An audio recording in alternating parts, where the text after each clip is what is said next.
सोनम वांगचुक की हिमालय बचाओ मुहिम में शिमला के सामाजिक कार्यकर्ता समर्थन में आगे हैं। सोनम वांगचुक लद्दाख के लेफ्टिनेंट गवर्नर पर मनमानी का आरोप लगा चुके हैं। सोनम वांगचुक के आह्वान पर शिमला में भी हिमाचल के सामाजिक कार्यकर्ता उनके समर्थन में एक दिन की भूख हड़ताल पर हैं।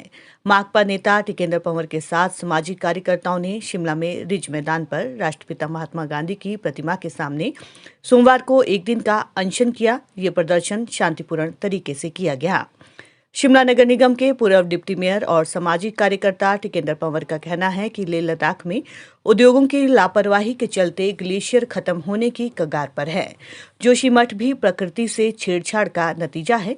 हिमाचल के किन्नौर में भी विद्युत परियोजनाओं से कई गांव खतरे की जद में हैं।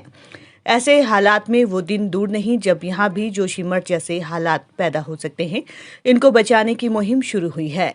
शिमला में उनके समर्थन में भूख हड़ताल कर रहे हैं।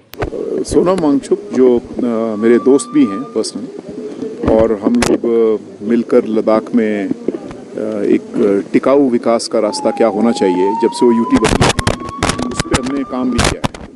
और आप जानते हैं उनके वहाँ भूख हड़ताल 5 दिन की थी, जो आज लास्ट डे है। उनका 2 मुख्य बातें हैं भूख हड़ताल को लेकर। पहली बात यह है कि वो खारदुंगला में जाकर सोलर फास्टिंग करना चाह रहे थे, कि वो ये दिखाना चाह रहे थे कि कैसे आप मतलब टिकाऊ भूख हड़ताल भी हो सकती है सोलर के माध्यम से खारदुंगला में, लेकिन वो नहीं जाने दिया। और वो इसलिए कि जो हिमालय है, ये हिमालय दरअसल बहुत फ्रेजाइल है। फ्रेजाइल का मतलब ये बहुत ही नाजुक है, और इसमें अभी भी प्लेट की मूवमेंट जैसा आप जानते हैं वो चल रही है। अभी भी इसमें डिफरेंट लेयर्स हैं पहाड़ों की जो बन रही है, और इसलिए बहुत सारा इसमें जो लावा है अभी इसके नीचे जो साइंटिस्ट बोलते हैं वो अभी मौजूद है, जिसकी वजह से ये सीस्मिक जोन 5 पे है। और ये भी कोई गारंटी नहीं है कि जो पूरे डैम बन रहे हैं आज पूरे हिमालय पर्वत में, और जैसे हिमाचल में आप देखिए, मैं बार बार ये कह रहा हूँ कि किन्नौर में जब से सतलुज हिमाचल में घुसती है हिंदुस्तान में, तब से लेकर आपको उसको सतलुज को पूरा गायब कर दिया गया है। तो वैज्ञानिक ये भी कह रहे हैं कि जो डैम है वो भी ट्रिगर कर सकते हैं आपके अर्थक्वेक को, ऐसा नहीं है कि वो नहीं कर सकते।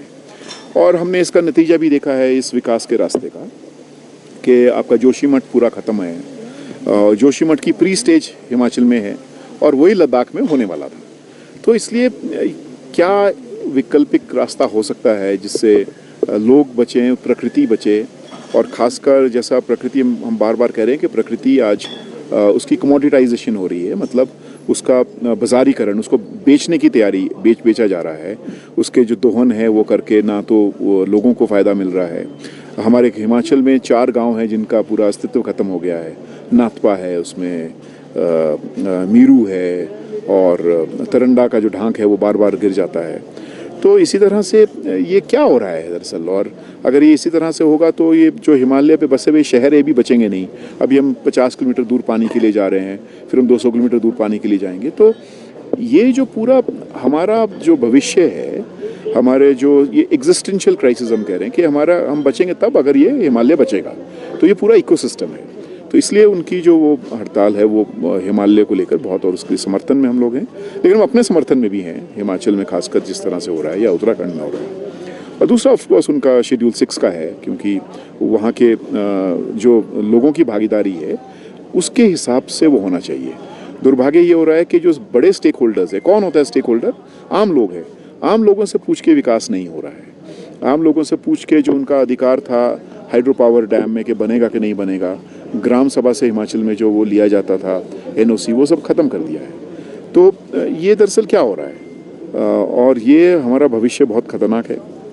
इसलिए उसको बचाना, उसको सिक्योर करना, और ये दरअसल इसको सेंसिटाइजेशन, आज आप देखें सिर्फ ये सेंसिटाइजेशन लोगों तक जाना, ताकि आम जन, यंग लोग, स्टूडेंट्स अपना भविष्य की रेखाएं खुद लिखना शुरू करें।